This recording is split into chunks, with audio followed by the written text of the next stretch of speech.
c'est une lecture d'un homme du monde d'avant, qui vit dans cette fêlure, cette cassure, ce grand canyon, on va dire. Autrefois, il y avait, une transformation progressive entre les générations. Aujourd'hui, c'est une cassure totale. Il n'y a pas de, de métamorphose progressive, de transformation entre les aïeux et ceux d'aujourd'hui. Tout se passait comme un ruisseau qui coule et qui se transforme progressivement. À travers la forêt amazonienne, par exemple. Un grand ruisseau qui coule. Là, c'est une fêlure, une chute totale de l'eau sur des centaines de mètres.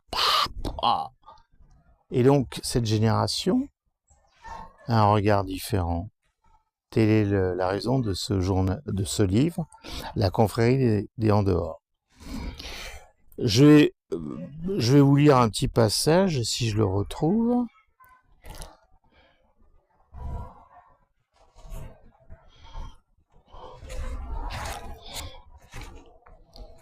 Voilà un petit passage qui va durer 2 minutes, qui parle de la jeunesse.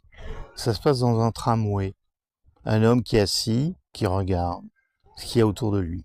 Dans un tramway, le temps d'un petit trajet entre 2 ou 3 stations, peut-être plus, peu importe.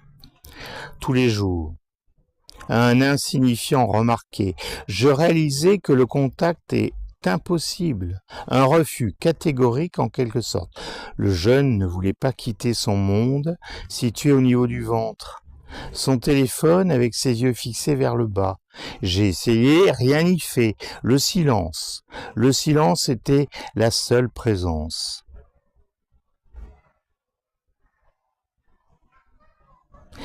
Je me tournai vers la droite pour fuir ce paysage de la jeunesse partie.